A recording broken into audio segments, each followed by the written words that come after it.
ಒಂದು ಸಣ್ಣ ಗ್ರಾಮ. ಅಲ್ಲಿ ಜನಿಸಿದ ನೀವು ಇಂದು ರಾಜ್ಯಾದ್ಯಂತ ಹೆಸರುವಾಸಿಯಾಗಿದ್ದೀರಾ. ಹಾಗಿದ್ರೆ ನಿಮ್ಮ ಬಾಲ್ಯ ಹೇಗಿತ್ತು?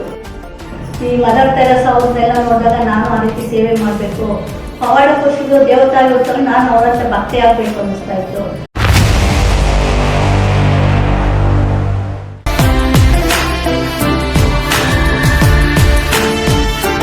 ನಿಮ್ಮ ವಿದ್ಯಾಭ್ಯಾಸ ಯಾಕೆ ಮೇಡಮ್ ನೀವು 10ನೇ ತರಗತಿಯಲ್ಲೇ ನಿಲ್ಲಿಸಿದ್ದು? ದೊಡ್ಡವ್ರು ಏನು ಹೇಳಿದ್ರು ಅದನ್ನು ಕೇಳಬೇಕು ಅನ್ನೋದಷ್ಟೇ ನಮ್ಮ ಮನಸ್ಸಿನಲ್ಲಿ ಇದ್ದಿದ್ದು.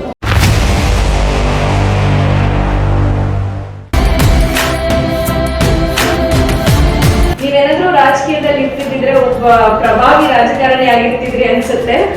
ಮಹಿಳೆಯರ ಮೇಲೆ ದೌರ್ಜನ್ಯಗಳು ಪದೇ ಪದೇ ಆಗ್ತಾ ಇತ್ತಲ್ವಾ, ಅದನ್ನು ಖಂಡಿಸಬೇಕು. ಕೇಂದ್ರ ಸರ್ಕಾರ, ರಾಜ್ಯ ಸರ್ಕಾರ ಮಹಿಳೆಯರಿಗೆ ರಕ್ಷಣೆ ಕೊಡಬೇಕು.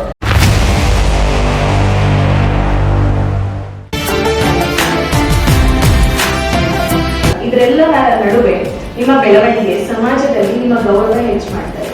ಅದ್ರಗಳ ನಡುವೆ ಅವಮಾನಗಳನ್ನ ಎಷ್ಟು ಎದುರಿಸಿದ್ರಿ? ಎಷ್ಟೋ ಜನ ಕಣ್ಣು ತೆಗಿಯೋದಕ್ಕೆ ಹೋದಾಗ್ಲೂ ಕೂಡ ಎಷ್ಟೋ ಜನ ಕಣ್ಣು ಮಾಡ್ಕೋತಾರೆ, ಏನು ಕೊಡ್ತೀರಾ ಅಂತ ಹೇಳಿದ್ದುಂಟು. ಕಣ್ಣು ತೆಗಿಯೋಕೆ ಹೋದವ್ರ ಕಡೆ ಎಲ್ಲನೂ ದುಡ್ಡಿಸ್ಕೋತಾರೆ ಅನ್ನೋ ಅಪಪ್ರಚಾರಗಳೆಲ್ಲ ಮಾಡಿದ್ದುಂಟು.